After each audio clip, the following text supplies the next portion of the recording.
Hi everyone, it's Angel Marcloid here, the internet's most annoying tweeter, and it's time for another installment of Behind the Muzak, where I go online, I take my own hot takes, my own unpopular opinions, and I respond to the worst ones right here in this very video.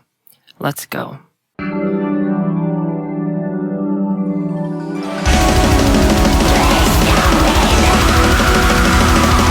After working on this video, I became so tired of hearing myself talk about myself.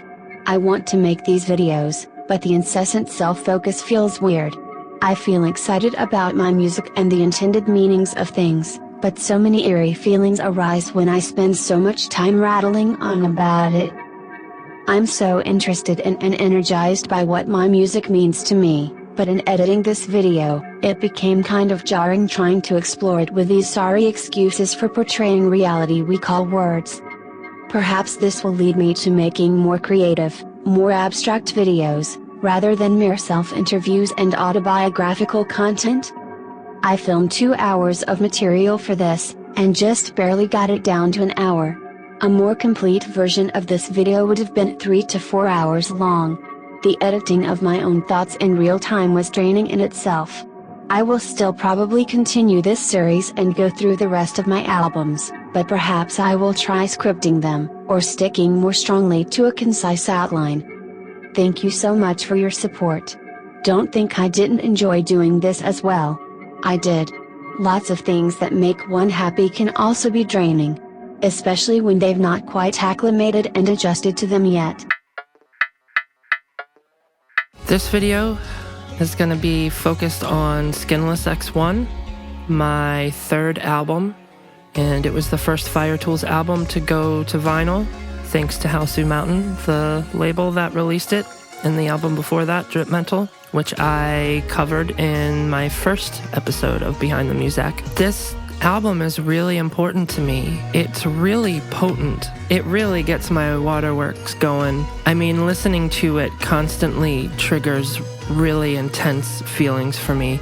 I don't quite know if it's like synesthesia, because a lot of records out there that I didn't make very, very easily trigger really strong emotions in me, and they bring up really vivid memories that feel like they're not mine, or like I haven't been there before, but they still seem very, very familiar. A lot of these songs, even lyrically, tap into childhood experiences and memories of being alone but not lonely, out in nature around my old place. I used to live between 2 forests and right up against a river. There were plenty of places of residence within a mile of my house, but things were just more calm and peaceful, kind of like the neighborhood I live in now, but now I live in a community around other houses, and where I grew up, my little spot was pretty darn secluded.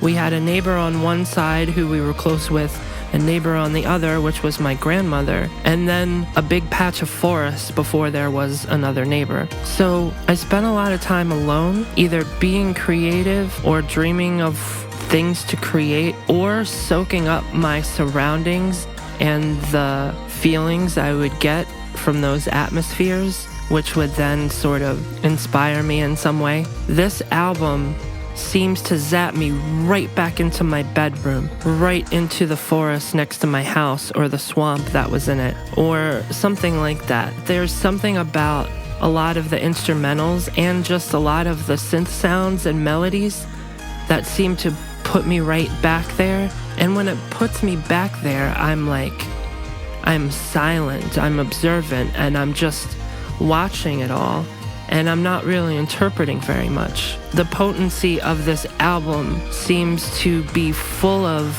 communication of some kind, but they're not words, they're just feelings. But when I hear this album, when I see the album cover, when I think about the songs, when I perform the songs, I feel like something is talking to me, and it's talking to me in a language that's beyond any of the ways that humans communicate. So it's like I'm experiencing the communication, but my body and mind doesn't know what to do with it. It's kind of like owls in a lot of mythology and folklore and films, like Twin Peaks is a big obvious one, but also The Fourth Kind, Like in The Fourth Kind, people saw owls. Spoiler alert, by the way. Oh my gosh, if you haven't seen that movie, you need to see it. It's pretty upsetting and difficult at times, but it's really good. So plug your ears for like the next 30 seconds if you haven't seen it. But the owls are what the human mind seems to see when this alien presence shows up, because what's actually there is so far beyond what the mind, what the brain can interpret,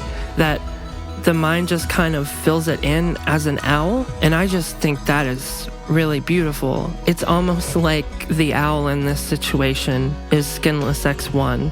Now, I know this album isn't quite a favorite among all the fans. I think most of you probably prefer Rainbow Bridge or Drip Mental based on the comments and stuff that I see. Even though I've always poured my whole heart into all my albums, this album is like way up there for me. It's very symbolic. It's very much an album where if my life was laid out on a timeline, like there would definitely be a pin right there. A lot of times I think back about it and I think of it as perfect, and I know it's not perfect. The production value could use some help in some places. I listened back to the mastering job and I don't like it very much. I actually think it's too dynamic. I don't think it's aggressive enough. I think that some more clarity and some more power could be brought out of it, and I might do a remaster in the future.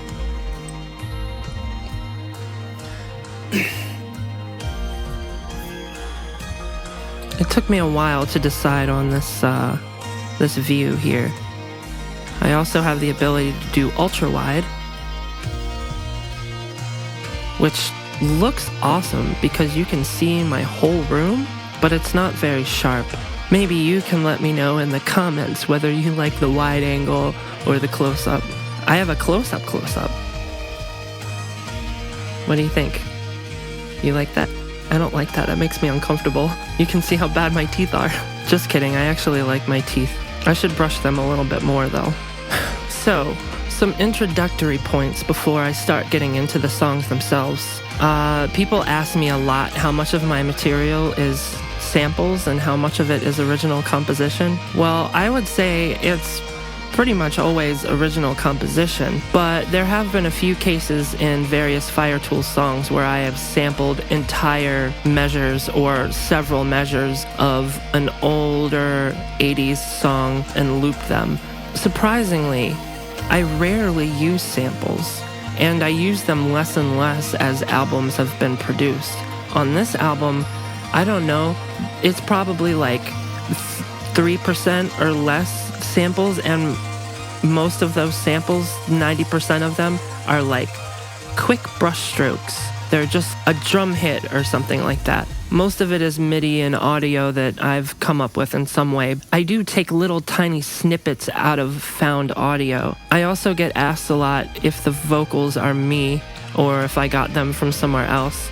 I feel like by now, if you're watching this video, you know that I do all the vocals. Occasionally there are voice clips inserted into the songs from maybe films or mostly YouTube videos and interviews or audiobooks. But on my first couple albums, there were a few samples that contained someone else's vocals. On my first album, I sampled a song by Copeland and another song by Get Up Kids, and the vocals from those two songs appear in my song.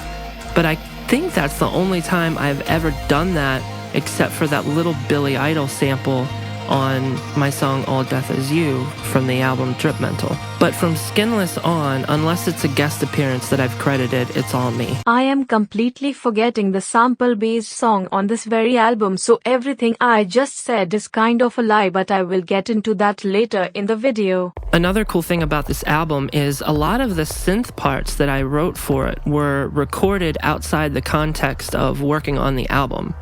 They were just little things I worked on and put together and exported and put in a folder for later. And when I went to start working on this album, I used a lot of those pre-recordings. I did that a whole lot for my newest album that'll be out later this year as well. So before I started filming this video, I asked Twitter and Instagram quickly if there were any last-minute questions they wanted to ask regarding this album. And my friend who goes by Reversed Reference I've actually remixed one of his tracks before. He asks what my favorite moment on the record is, and I think that there are a few favorite moments, and I'll probably mention them when I get to the songs individually. But he also asks if there are any Easter eggs or hidden things in the album that most listeners would miss. This is a funny question because I feel like most of my albums are just Easter eggs.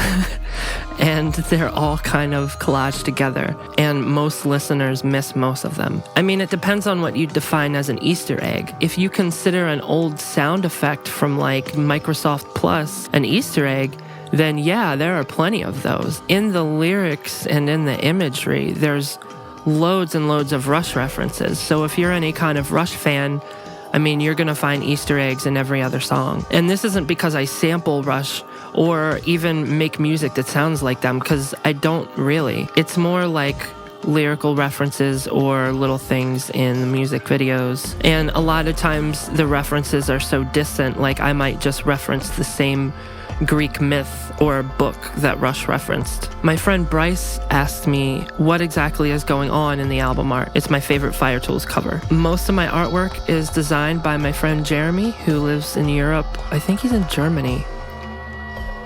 Is he in Germany? I just asked Jeremy to create a serene scene, some kind of a meadow with like weird plants and weird objects in it.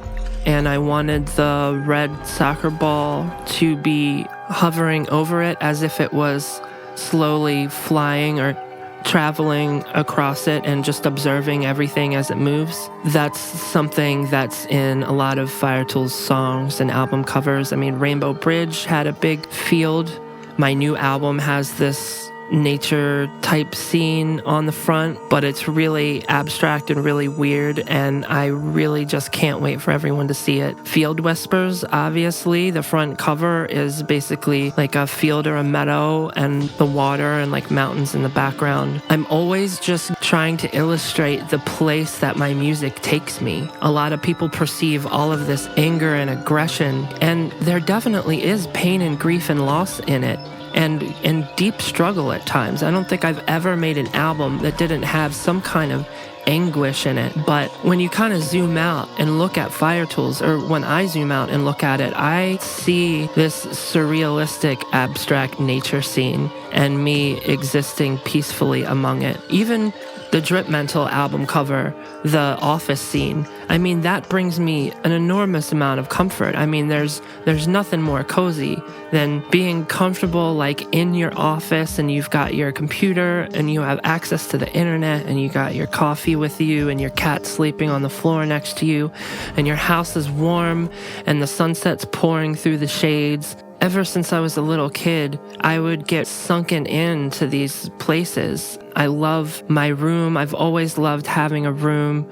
I love decorating and making an atmosphere conducive to being creative and feeling safe and feeling stimulated, like you have everything you need right there. Often I want to go back and redo this album. Not even because I want to do it better, but I just want to go through it again. I want to relive it. I might remix it so that I can get into the songs and into the separate stems and into the synth presets and maybe make a new version of the whole album or something. I always want to like squeeze all of the juice out of something. I feel that way about this album, and I also feel that way about my childhood. And this album intensifies that feeling of wanting to go back to my childhood and squeeze all the rest of the juice out of it that I can possibly get. Like more time spent there, more presence with what I had, more presence with my surroundings. I just feel like it all slipped away too fast, and we're gonna get deeper into that because of some of the songs and what they're about. This album is really the album when prog and jazz fusion started to really come into the picture. The albums before this, the jazz was from a thrift store, but when Skinless X-1 started being composed, I was building it, weaving it, sewing it myself. And it no longer had a very secondhand feel, like a reappropriative feel. At this point, I was really interested in paying attention to jazz theory somewhat and sort of taking little pieces of it and building it into my songs. Instead of taking a few measures of a George Howard instrumental from the late 80s and slowing it down and chopping it up. All right, let's get to the songs. Every song on this album has something written about it in the liner notes that's not just the lyrics. So I'll be starting off each one of these song explorations with what I wrote in the liner notes. The first song on the album is called Fire-Toolz Theme, and it has the fire and the hammer and wrench emoji in between the words. This one says that Fire-Toolz Theme is a song for navigating the foyers of transcendent dimensions. I guess that's a little bit of an exaggeration. Really, what I wanted to do was just make a light-hearted, uplifting, new age meets IDM intro. The pan flute melody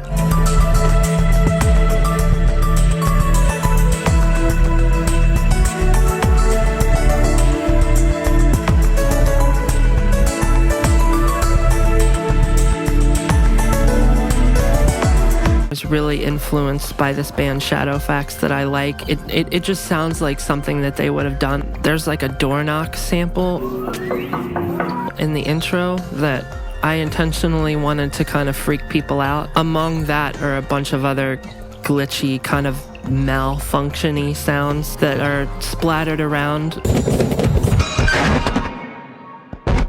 Fragmented pieces and finally coming together into something that starts flowing. I'm pretty sure this one was made last or close to last because I wanted to give people the best idea I possibly could of where I was when I finished most of the album. The drum part is a little problematic in the mix. There's some sounds that sound like I'm clipping my limiter, and I actually was, but I ended up keeping it. Like, the way it sounds to me is like a sound that makes my ears perk up when I hear it. Like, I can tell that something isn't right, but I kept telling myself to be okay with it because it sounds kind of cool. You'll hear it in the drums. Some of the percussive hits sound like there's like a loud pop to them. I went ahead and kept it and got used to it, and now I think it sounds kind of cool.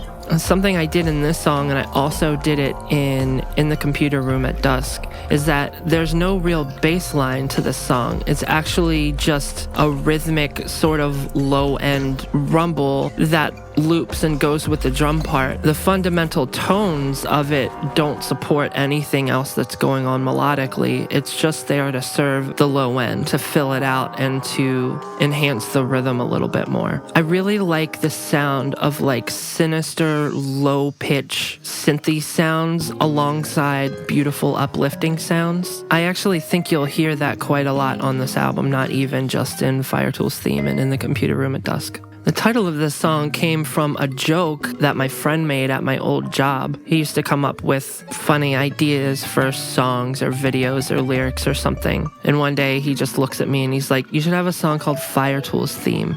Like, I can see his expression now. I can see his smile. And I remember being like, that's actually a really good idea.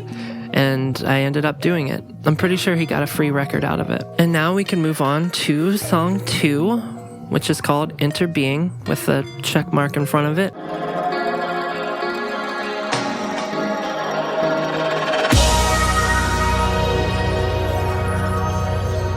It's the same name as the album before it, which I know was confusing to people. I'm constantly referencing other songs, other lyrics in all of my work. In fact, across projects, Mindspring Memories, Non-Local Forecasts, and Fire-Toolz, and even Angel Wings Marmalade have little connections. Sometimes I'll do part 1 of something in one project and part 2 in another project, and they won't sound anything alike, but they're connected some way in subject matter or something else. Everything and Everywhere Enter Is. That specifically is a reference to an old song of mine called Everything and Everywhere Is a Trigger. I was offering myself a an alternate perspective. And what interbeing is actually inspired by a Vietnamese Buddhist monk. It's a full-page thing. I'll put it up on the screen right now. The concept of inner being inspired me, really penetrated me deeply, so much that I made a whole album with that concept in mind, but then went on to my next album and still wasn't done talking about it. The check mark symbolizes consciousness or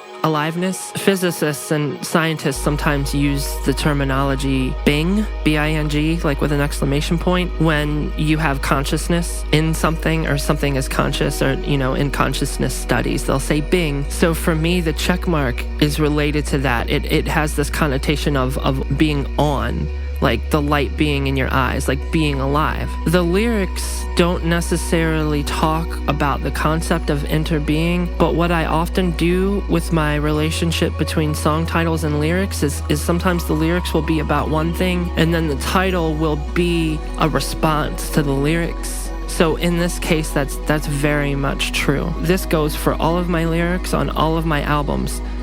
Like every line is saying 200 different things. It's telling a whole story. Each line is like a hologram, like an inactive hologram, like you're just looking at the film. But when you hit play, the light shines through the film, through that line, that lyric, and then it's just like this whole like 3D thing that it creates. Most people don't know what that hologram is because I can't seem to include a digital copy of my brain inside of each record I sell.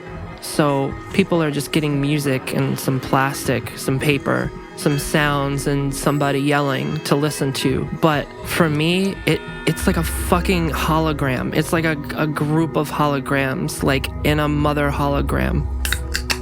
Tires screeching sound like children. I'm kind of referring to all of the scary sounds that I used to hear in my old neighborhood. Gunshots, sirens, people yelling and screaming. And then a lot of times it was just like kids playing, chasing each other down the street, screaming. And I would constantly experience these moments where I didn't know whether something horrible was happening or whether something just fine and harmless was happening. So there was this constant fear that would get triggered in me, but it would be accompanied by like confusion, like not being sure if what I'm hearing is okay. Half of the big bangs I would hear would be fireworks, not gunshots. And it never got easy to learn to tell them apart because, there are the alleys where things would reverberate like really loud, even if it was far away. But if it was out in the street, it would be less echoey. So it was hard to tell. It was a very weird place to live. And this song, Inner Being, is very much coming from like my old kitchen. The line all throughout there's been caving. I'm kind of referring to my entire life, and caving in this instance is just a reference to, I don't know, caving in, like nervous breakdowns, pain and fear in these types of situations, being among, not even being among, but fearing violence, fearing something bad happening to me because of how I look or whatever it is. Skinless, barking, drowning, waving. The skinless part, and this applies to the name of the album, is just referring to like my own vulnerability, like feeling naked, like going out in public, like being in an area where I'm accessible to so many things and so many people, and just the way I feel when I'm in that situation, which is skinless, naked. The barking and drowning and waving, well, that's referring to like barking meaning freaking out on somebody. Like no matter who you are, whether you're being sexually harassed by some weird dude or you're the dude doing it. And I know it's really hard for a lot of you to put yourself in that other situation, but I really try to get this like grand perspective on things when I'm writing. I'm talking about how that freaking out on someone, the barking, leads to drowning, which I don't think I have to explain, because it's like the more darkness you're radiating outward, the more darkness comes back into your life. And then the last word, waving. The waving is like, okay, you're underground, you're in the quicksand, you're like all you can see is the arm, and you're like, I'm sinking. The next line, as if traffic gleaming, changing. So traffic gleaming, the only reason I'm using gleaming is because light is one syllable and I needed two syllables. But I'm referring to traffic lights changing. I was sitting in my kitchen at night when it was raining, and I was looking out the window, looking way, way down the street where there's a traffic light, and I would see it change from like green to yellow to red. Because it was raining, like the way the light looked was really beautiful because it was reflecting on the street, and you could see the light coming off of the light bulb like pretty far because of the mist. So I'm singling out that experience of seeing something beautiful like that and sort of putting it up against the next line, which talks about what one could bring to sidewalks and their strain, meaning street harassment, being harassed on the street. I'm comparing like the beautiful traffic light changing at night when it's raining to like this terrible experience and anguish of fear and anger, and pitting them against each other and saying these two things inter-are. I had no idea we were going to spend this much time on this song, but this song is absolutely loaded, and I think it's only like 3 minutes long or something. So let's move on to the next one.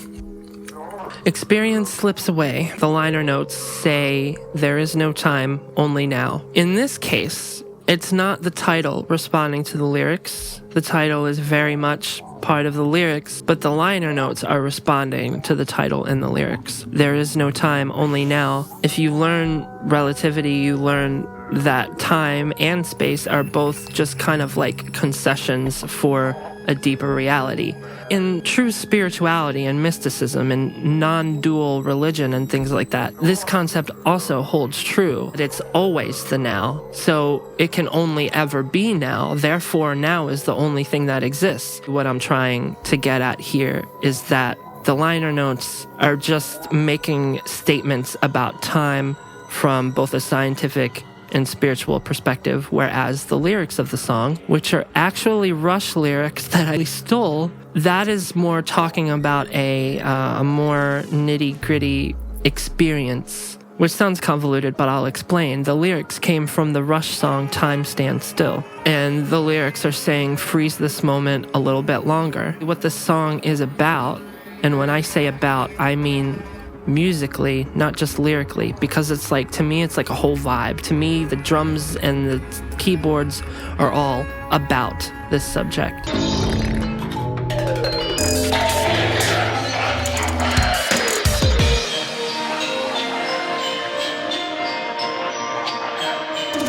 It's basically just about freezing experiences and sensations, making them last because they slip away so quickly. It's about the strong, insatiable desire to hold on to all of the joy that we have, because there's this feeling that it's slipping away, and it is slipping away. We're always falling. Everything is always whizzing by. And we never stop falling until we die. And, you know, in my opinion, when we die, that's not an end at all. And this is related to childhood experiences of, you know, sitting and listening to the frogs in the swamp and just like hearing nothing but that, and maybe like distant cars, maybe somebody was mowing their lawn late in the afternoon into the evening, and just wishing that I could go back there and hold on to it. I even feel this way about bands I was in. Like, I wish I could go back to band practice and play those songs some more, back when I used to know them.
because I can't go back, because I can't hold on, I shouldn't be spending my time in my experiences wishing that the experience would last. Sometimes I feel like before something even happens, I'm already mourning its loss. I mourn the passing away of my cats prematurely.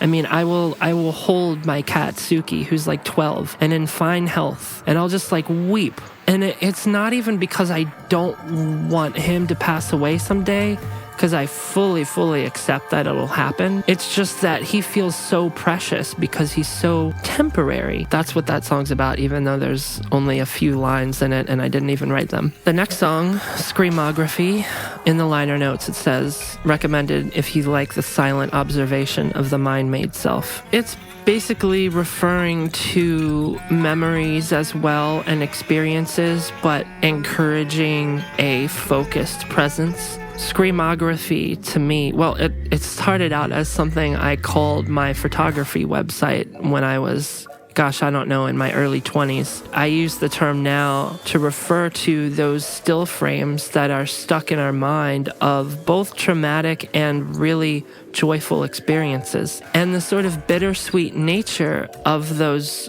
joyful memories because they're gone now and they feel like some kind of substance that you miss injecting into you. Those still images are just, I feel like I'm going to use this word a lot in this video, but they're just very potent. They're just they're buzzing. You go near them and you can feel the energy, and you touch it and you get shocked. Unfortunately, I feel like this song is kind of quiet on the album. Again, I'm not too happy with the mastering in hindsight. And one of the examples of this screamographic memory that I briefly mentioned in the lyrics, and briefly because there are not many lyrics, is this image I got of a tight-knit family walking across the parking lot together to a grocery store, and they're happy and smiling, and the kids are skipping and laughing, and the husband's got his arm around his wife, and then, I'm walking into the grocery store too. I'm all the way across the parking lot, and then we're both walking, and then they happen to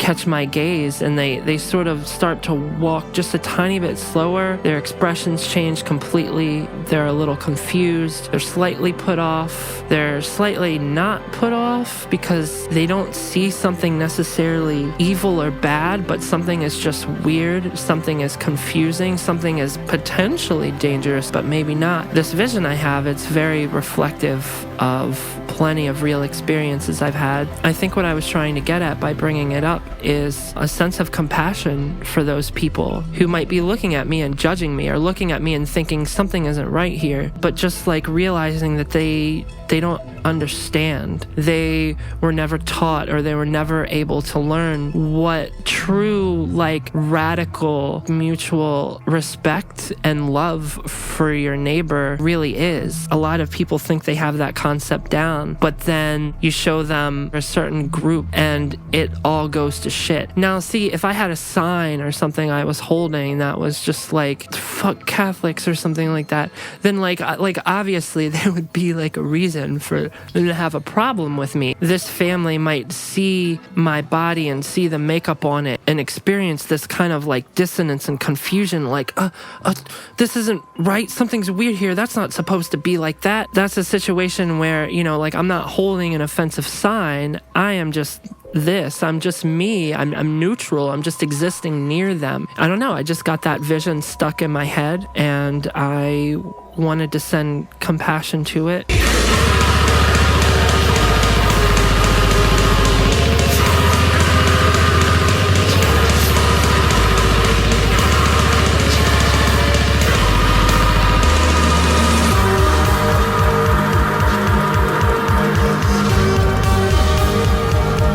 The next track, Second Life, it's obviously a reference to the virtual reality platform of the same name, but it's also a reference to reincarnation. I break this down in the liner notes into 4 different parts. Part 1 is called Windows Might Explode. In my songs, I mention windows a lot, and I'm usually using them as metaphors, and a lot of times they're double meanings. Windows in this case, Windows Might Explode, is referring to Windows ME, the operating system. People used to call it Windows Might Explode because it was a pretty unstable stable operating system for some reason. Part 2 is called Angel Fire. This has a million meanings too. It's a reference to the website building platform in which I built my first websites when I was really young. And angels and fire have both been two things that have just recurred for me symbolically, metaphorically, spiritually my whole life. Part 3 is At the Pigwell, Part 3. Codename Airdrop. So this is a reference to Drip Mental, and the song title format, there was an At the Pigwell Part 1 and 2 on that album. In the liner notes, I say that At the Pigwell Part 3, codename Airdrop, is also known as There Is No Death, Only Transmigration, which is an obvious reference to reincarnation. Part 4 is called Ticker Symbol MSPG. So MSPG is the ticker symbol for, and I don't remember what the company's called now, it's like Metro something, but it used to be Mindspring Internet, which is where I got the name Mindspring Memories from. Memories of using Mindspring Internet. One funny thing about this is maybe, it's like near the end of the track or in the second half of the track, there are these crazy human-like, humanoid moaning sounds that sort of erupt. And they're actually from an a cappella track of, you know that song, Scar tissue that I wish you saw. Sarcastic Mr. Know-It-All. I had the a cappella track of that for some reason, and I just like warped the living shit out of a couple syllables from it and then ran it into this crazy granular delay plugin I have. So that's what those voices are.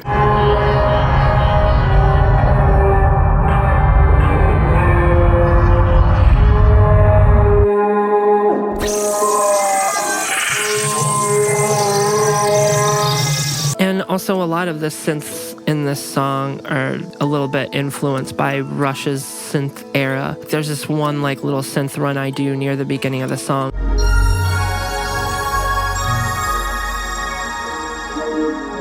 And it sounds like straight off of Hold Your Fire somewhere. So, speaking of Rush, we're getting into song 6, which is Response to Subdivisions. So Rush has a song called Subdivisions, and this song is literally my response to it, to the lyrics, and to the music too. The music is a response to their music in a way. It's basically about like growing up in the suburbs and how limiting that can be for a soul that just like wants to like bust out, get creative, like experience new things. The song kind of romanticizes like finally getting to the big city and experiencing, I guess, what Rush would call real life, like, you know, from the perspective of a teenager or somebody in their young 20s. And I'm not arguing the case that, oh, it's actually better to grow up in a suburb. Even though I wouldn't call where I grew up necessarily a suburb, it was definitely super small town vibes, but just, you know, 15 minutes away from Annapolis, which was 25, 30 minutes away from Baltimore and DC. So I didn't necessarily like live in some like secluded, isolated suburb, but I experienced a sort of suburban / rural type life early on before I started, you know, going to Baltimore all the time to play shows and see shows. So I'm basically arguing that I was able to thrive and grow and get to know myself and sort of become who I am in the atmosphere that Rush is saying is something that stunts you and holds you back. In the liner notes, I have the line, thriving in between the bright lights and the unknown, and the far unlit unknown. Everything in that line, except for the word thriving, is from their song Subdivisions. They say in between the bright lights and the far unlit unknown. The second this song gets through the progression once before it loops again, in my mind's eye, like everything just goes dim, and I see the dark blue light of the sky, of the sun almost completely done setting, and black trees because they're silhouettes, hearing the frogs in the swamp and seeing birds and bats like fly over me. This song just sends me right there, like sends me right into the dark in the summer by myself, right outside my house in the backyard or something.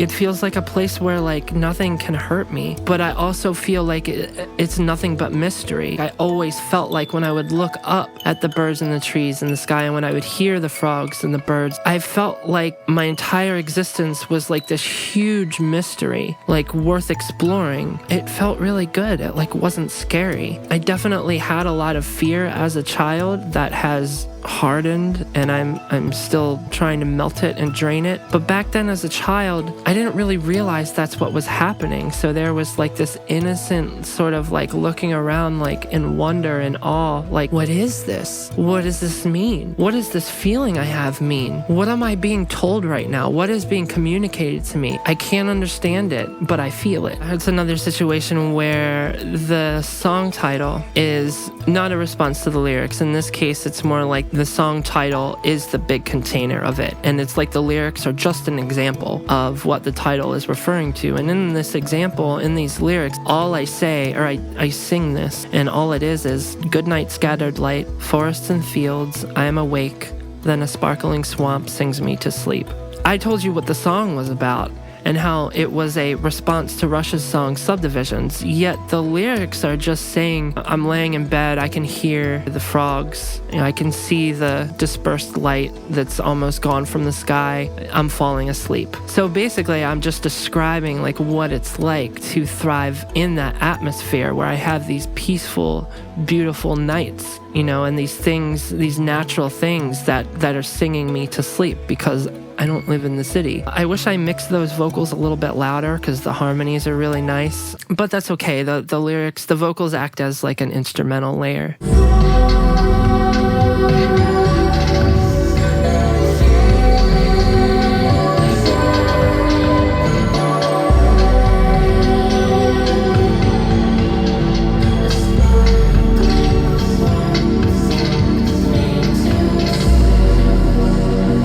Now we're on to the song Shadowfax, spelled F-A-C-T-S, although it is originally a reference to the White Horse in Lord of the Rings. I'm referring to the band Shadowfax, which is spelled F-A-X. I just love the band, and I just chose the title because it's an instrumental song, and it's just a cool play on words, I guess. I thought about building meaning into it, like talking about like shadow work or the human shadow, and the facts about it, like seeing your shadow, being present with the truth, which is always an ongoing theme in my work. But in this case, I didn't think about any of that. I just like the name. This is one of the best examples of my new kind of songwriting style that I developed while working on Skinless X-1, where I really like go in hard with like exploring key changes and melodies that sort of do really well over top of those key changes. I was using a lot of shapes in the MIDI piano roll to kind of assist me in building the progressions, and also some jazz theory, which I'm not very good at. I was kind of using jazz theory to make something that sounded more classical.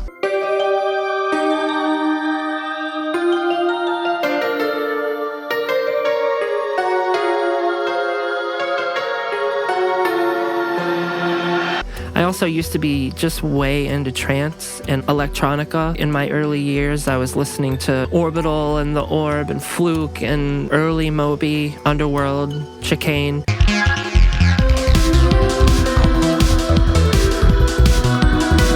And I'm using a synth preset in the song that I use all over this album, and I still use that voice synth. The whole end part of the song, it slays me. It sounds like a song that was an entire movie just like condensed into this short track. It definitely feels like a whole movie in like 2 minutes. As far as the liner notes, I break this song down in 3 parts, but I don't remember what I was getting at with the titles. Part 1, point A, part 2, point B, and then part 3 is point A, codename no return. And yeah, I don't remember what I was getting at with point A, point B, point A again. I think it might have had something to do with some quantum mechanics video I was watching, but I don't remember. The 8th track, Upper Peninsula Deer 2008. That's how I iterate the title, even though the deer is an emoji and the 2018 is in little circles. The 2018 is there just because there's another song called Upper Peninsula Deer that I've made. It contains some of the same field recordings, and those field recordings are actually a deer that I met in captivity, but a very big captivity, at this tourist attraction on the Upper Peninsula of Michigan. I was up there with my partner at the time and her cousin, and we were just driving around and exploring stuff. It was right before her and I broke up, and it was actually like the very last big outing that we did before we broke up. In this situation, I'm referring to my ex-partner as the deer because that deer was in captivity. Our relationship was falling apart, and I felt like I was really bad for her. I felt like she was trapped with me in a way, because the reason why a lot of couples don't break up for a really long time is because they just don't want to face the pain, and the person that wants to do the breaking up doesn't want to hurt the other person. And I know that that was something that was really scary for her. So this song is a very I wish you well song. The lyrics are just a quick line that I spoke because I really wanted there to be a message in the song that was more than just what was in my mind. So I wrote something really quick and blended it in. I like sped it up even so it could go by really quick. But it's the phrase, "May your roots effervesce in a cove parallel while my airspace smiles and spins around you." Basically just saying, I see you from this distance, and I really, really hope that you're well. I hope that you are aligned with spirit. I hope that you're happy. I hope that you're doing what you want to be doing. So when I say, may your roots effervesce, I'm just saying, you know, your roots, like the core of your being, the thing that roots you to existence, to the one consciousness, may they effervesce. Like I was just imagining, I was kind of imagining her like kind of like an octopus, and like all of her tentacles were like connected to the earth, and her tentacles were like sparkling or something. And when I say in a cove parallel, I talk about coves a lot in different projects. I use that word, and it's just kind of a reference to like an area that's like really cozy and closed off, but also very natural and beautiful, like where you're safe and no one can bother you, no one can see you, you're confident, it's like a safe harbor, like an inlet, a bay. We'll get back into coves later on. The next track, the ninth one, is called Fortunate Isles, and it's the first of the Hidden Tranquility trilogy, which I notate in the liner notes. This is passage 1, and the next 2 songs are the next 2 passages. And Fortunate Isles and the title of the next song, Elysian Fields, and the title of the one after that, Lethe, are all Greek mythology. Fortunate Isles is actually the one song on Skinless X-1 that is made up of samples of an old 80s jazz fusion song. I was basically working on a song for Mindspring Memories, because that's how I build Mindspring songs, is I use 80s jazz fusion songs, sometimes 80s pop, things like that. But I ended up chopping this one up so much, like I took every half a measure and cut it, and then I completely rearranged all of the samples. And then I took a bunch of them out and I squished the rest of them together. So it's like every half measure is like a different half measure from the original song. And as the song goes on, I fade up this really crazy stereo pitch shifting delay preset that I made with Space Designer.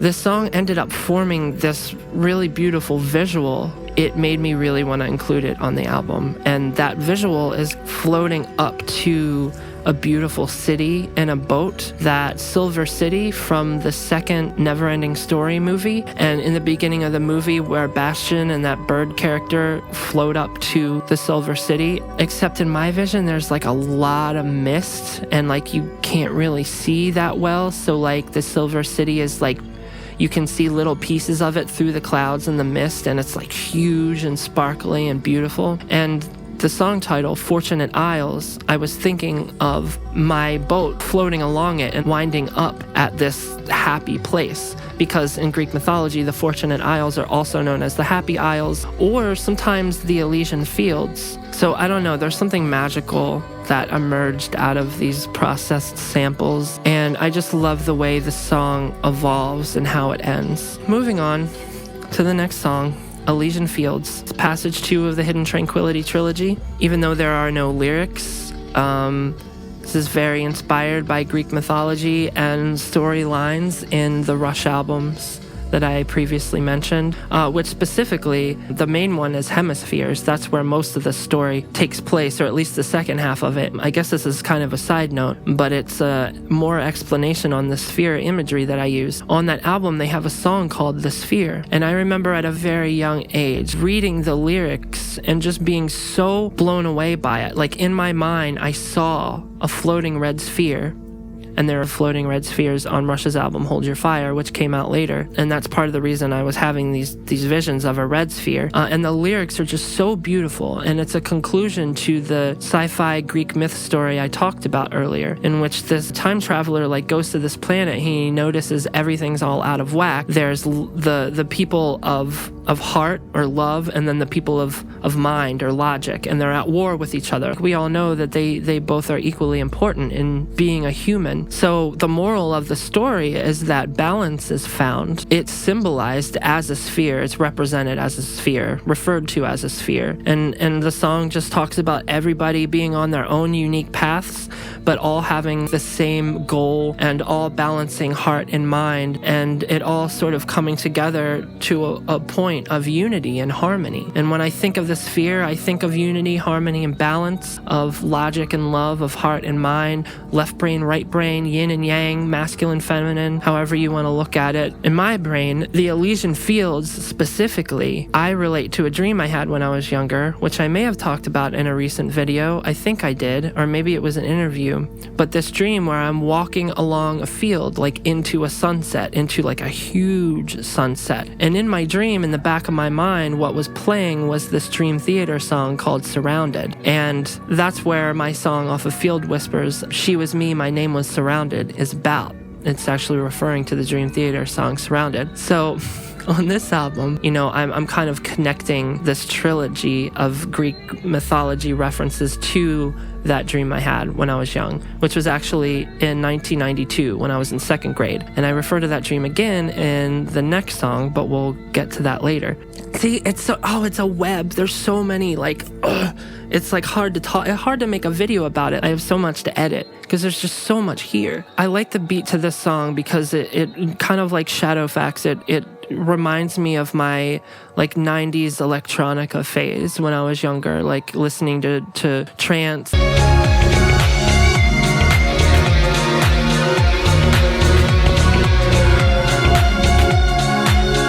I break this song down in the liner notes into 6 parts. The first minute and 10 seconds is called Eventide Bats. And so, yeah, I'm just referring to the bats at night. And the second part, Forest and Swamp, which is something I referred to in response to subdivisions. Part 3, First Light at Art's Pier. I'm referring to this guy whose name is Art, who had a pier next to our house. If you followed his driveway all the way down into the forest, you would wind up at a little inlet, and he had a pier. He didn't have a boat, I don't think. He was kind of a grumpy old man, but I would sneak onto his property in the morning to watch the sunrise sometimes. Part 4 is Fresh Fields. So Fresh Fields is actually a reference to the name of a grocery store that used to exist where I used to live that eventually turned into a Whole Foods. Their logo was this line and then a half circle with little lines coming off of it. So it was like a field and then a sunset or a sunrise. That just got burned into my skull, combined with the Greek mythology and the Elysian fields, combined with the fields that used to surround my house. And we're not even going to get into how fields bleeds into Field Whispers, because that's a whole different kind of field. It's referring to the unified field, but we're not even going to get there. So let's stay with this field. I've just, my whole life, I've had a love for fields and meadows, and even just being in the car with my parents traveling, going on vacation, going through farmlands, I would just be in awe of it. It was just so beautiful. I wanted to run through them. I wanted to live in one. I wanted to set up my computer station and my instruments in a room, in the middle of a field, and live there or something. Part 5 is called Vivid Dome. I'm just referring to the sun that's setting on the field that's in the Fresh Fields logo. That's actually also on the back of a hoodie for an old band of mine in which I am referring to this dream again. We ended up putting that image on the back of a hoodie. I put lyrics underneath that image and they said, "The seasons are still whispering." When I say the seasons are still whispering, I'm talking about the communication that I get from these atmospheres, these natural atmospheres, the sky, the sunlight, the trees, the birds, the fields. The 11th track, Lethe, and I think that's how you pronounce it. I could be wrong. That old band I was talking about, we also had a song called River of Leith, because I used to say it Leith. So the lyrics are pretty poetic. I'm actually kind of proud of them. I ended up doing kind of a yelling spoken word thing, but I didn't like how it sounded, so I processed the living shit out of it to the point where you can't really understand most of it on the recording. So the first line, "In a 1992 dream, I leave on a piece of hemisphere into the warmest star, a path straight through fear." So I'm referencing that dream again.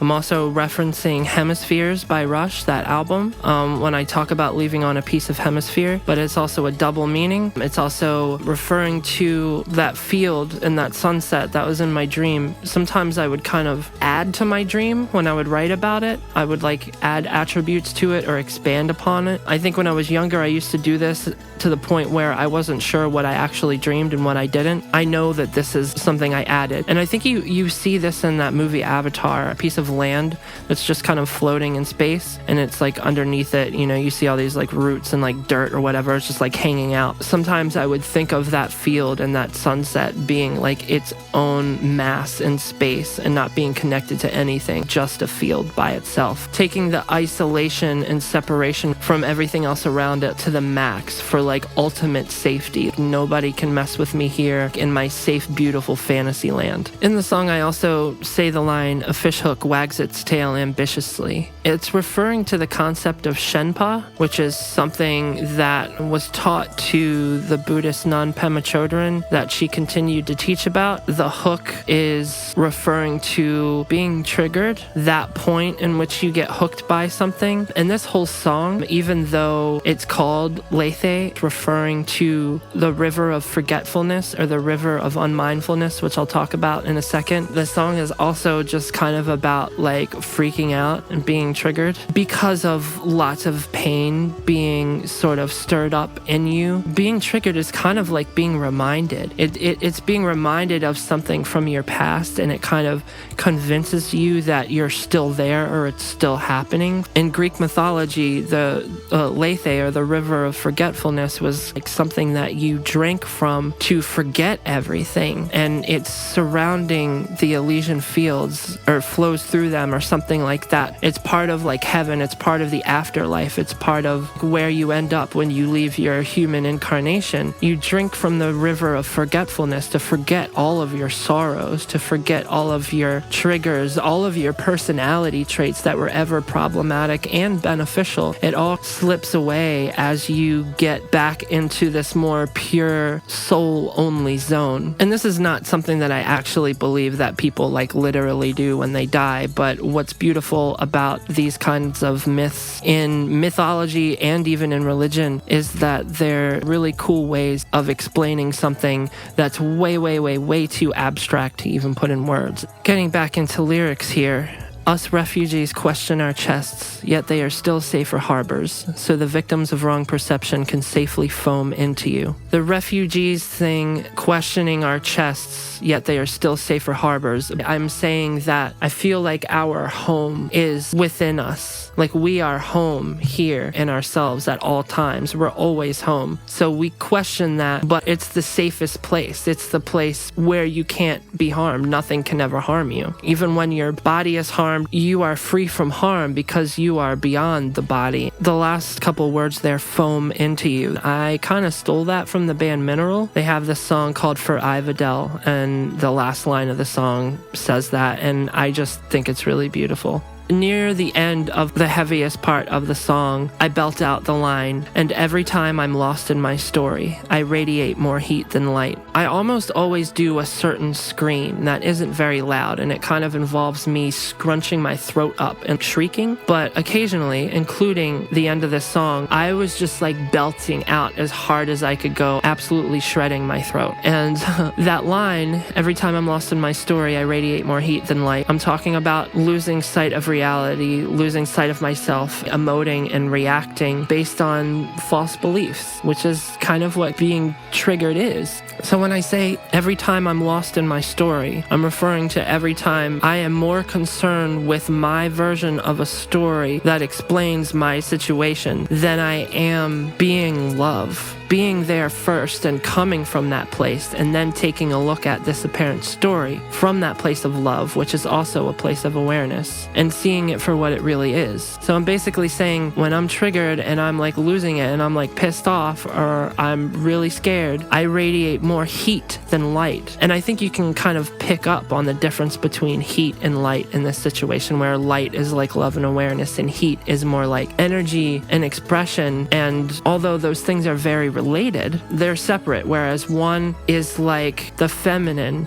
which, you know, like a fiery energy. And I'm talking about like the divine feminine. I'm talking about spiritual philosophy. I'm not talking about gender roles or anything like that. I'm not talking about man and woman. I'm talking about masculine, feminine energy, where masculine and feminine are just words we're using to describe the two poles and their different attributes. So heat would be more feminine in that like fiery, expressive, passionate, like deep red burning type way, where light, it's more about seeing what is and seeing truth. And neither of those things are contradictory to each other. In fact, they work together perfectly like yin and yang. It's just that when you have a side that's out of balance, that's when you start to see problems. My line, "radiate more heat than light," is actually a Rush reference, and that Rush reference is actually a Shakespeare reference. And I don't know anything about Shakespeare, haven't looked into his meaning, but I'll give you the Rush lyrics. They are, "I'm not one to believe in magic, though my memory has a second sight. I'm not one to go pointing my finger when I radiate more heat than light." Oh, there's such a sense of self-control in that. When you're in a state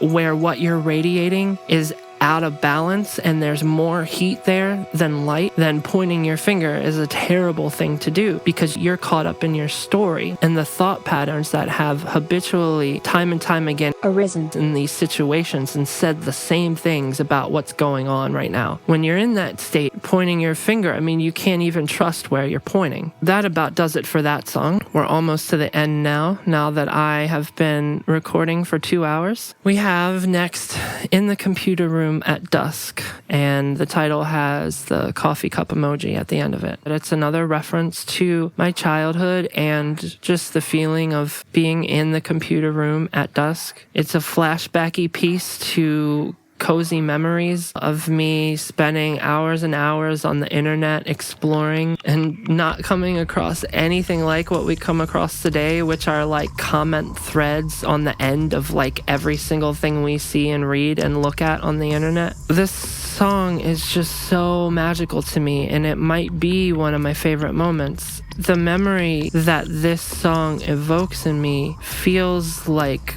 a mother. Like, it feels like nourishment and comfort.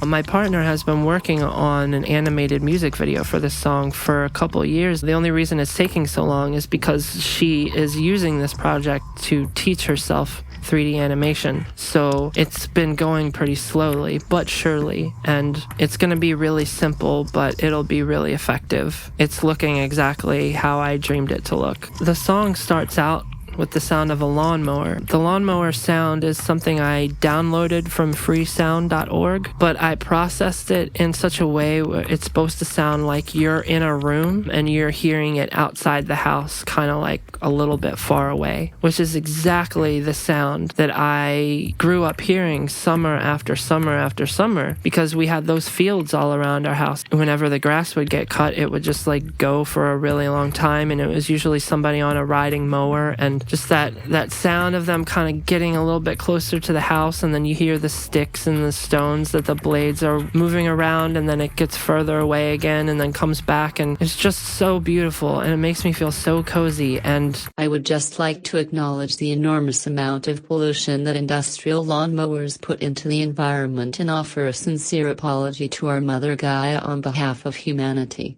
Honestly, it just makes me feel like weeping. Like, please, somebody open up a wormhole where I can just like crawl back there for a little while. The liner notes say a pair of coordinates. One time somebody messaged me saying they were about to show up there, and it was really creepy and I didn't like it. And I think whoever that was ended up being a friend of mine who I probably chat with regularly, and I just can't remember. But those coordinates are very similar to the coordinates here on this necklace I have here. This is a necklace my parents got me, and these coordinates are where they live now, which is nearby the house I grew up in. They got me this necklace and it's got an outline of Maryland on it and the coordinates of their home, so I remember home. The coordinates in the liner notes go straight to the actual computer room that I grew up sitting in. Please don't go there. Somebody else lives there now. Just like, don't bother them, please. I shouldn't have even put these coordinates in the liner notes. That was dumb. Where the pan flute solo is at the end of the song, where the drums drop out, yeah, the goosebumps.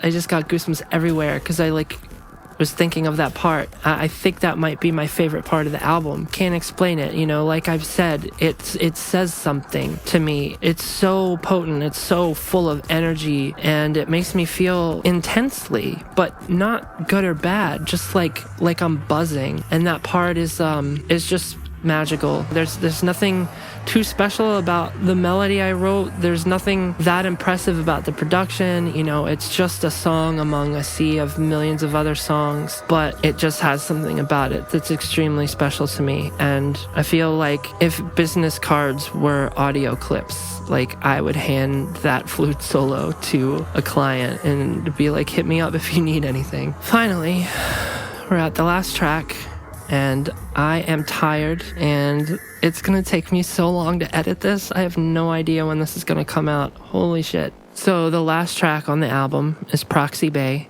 and it is a reference to the torrent website Pirate Bay, but it's also just a reference to bodies of water that I like. Bays, which are kind of like overblown, bigger coves. I mean, a cove you usually think to be something kind of cozy and closed off, whereas a bay could be the opposite. But there's something just about being surrounded, having all or most of you surrounded by something, feeling cozy in that spot. This song is broken down into 4 parts in the liner notes: Another Page, Every Turn of the World, Rendezvous, Back of My Mind. That is a string of Christopher Cross albums. Christopher Cross is just one of my favorite artists ever. Those 4 albums are, I can't even put them into words. They're not even that good. I mean, he's just like a adult contemporary, well, not really adult contemporary, just like a pop rock guy. There is just something about his music that, oh my God, I just love. I mean, I could make an entire video about how much I love Christopher Cross and why, but that's the only reason why I took those titles. There's no really true meaning behind it. It's just kind of a Christopher Cross shout out, I guess. This song is like my footwork inspired song. I had just heard a bunch of really good footwork artists and played a show with a few of them, and I think that there was some really good Orange Milk releases that I was listening to at the time, so I wanted to really do something that wasn't like pure footwork by any means, but just kind of like tapped into that zone a little bit. And I mean, you can hear it in the drumming. It's very proggy because time signatures and stuff are like all over the place. What seems to stay like pretty constant in the percussion department is that crazy rapid vintage drum machine samples just like flying around. Going back to the bay thing, the body of water thing, I have other releases out under other monikers that refer to these things. I have an album called Cove Floating and another album called Elysium Cove Mirror. Elysium being a name given given to the place you go after you die in Greek mythology, where the Elysian fields are. Elysian is related to Elysium. And then on the first Fire-Toolz album, in the artwork, there is a depiction of a cove, and it actually comes from a photograph that my ex-partner's mother took of her in a canoe, like floating in that cove, like, you know, paddling herself around. I cut her out of it because I didn't want to put a picture of her in the album artwork. That would be really weird. The connection like runs through this song and that imagery and all of these cove references. Yeah. I feel like I've been in a completely different world filming this. I feel like I don't even know where I am anymore. So that's about it. That's how it all comes together. I hope you enjoyed it. I hope it wasn't too much information. I hope it wasn't too disappointing. I hope I wasn't too all over the place. I feel like I was. I wouldn't have the patience to do it in writing, so there you have it. Hi, this is Tired Post-Production Angel. I forgot to include a couple of answers to some questions I got on Instagram because I don't know how to use the Instagram story questions thing. So I didn't know I had answers at all until now. Matthews 14 asked me, how is Screamography so intense while being so calming? I guess it's because most of my songs I try to inject both of those things into them.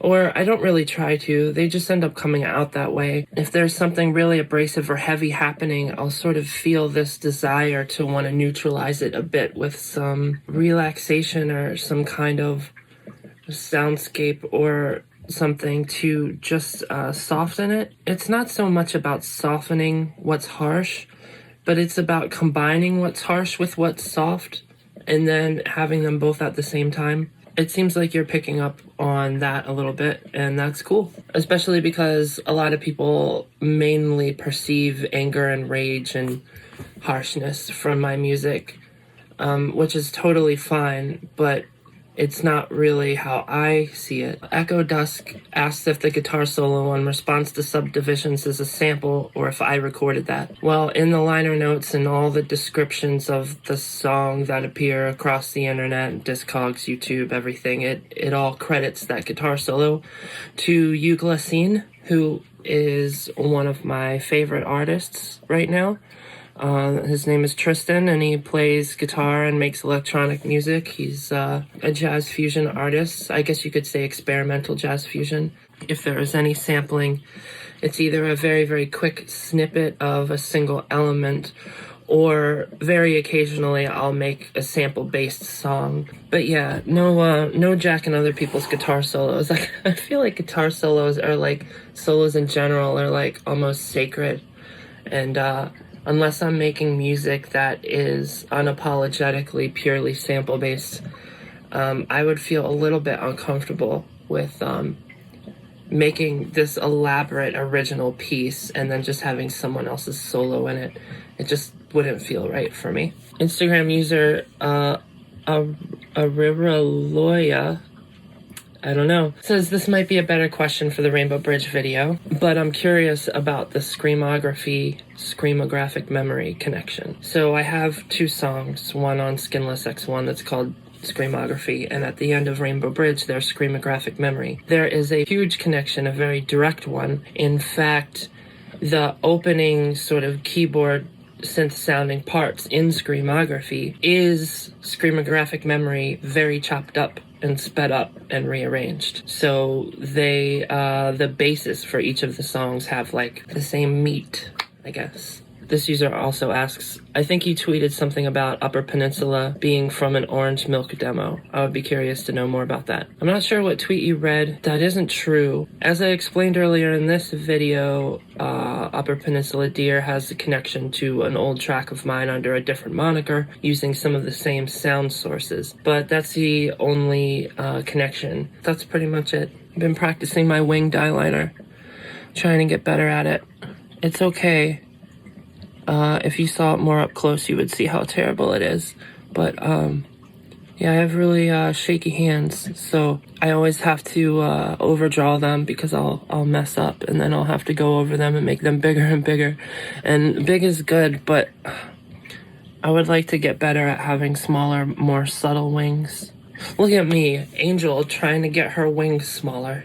Ain't gonna happen. Thank you so much for watching. Thanks for sitting through all of this. Like, I can't imagine having to sit through all of this, so I hope it was interesting. I feel like I didn't even make any funny jokes or anything because I was just so caught in this world where everything is so surreal and emotional. There's like no room for fucking around. So yeah, thank you. That's gonna be it. I will be back again to talk about a different album or a different thing sometime soon, hopefully. Thank you.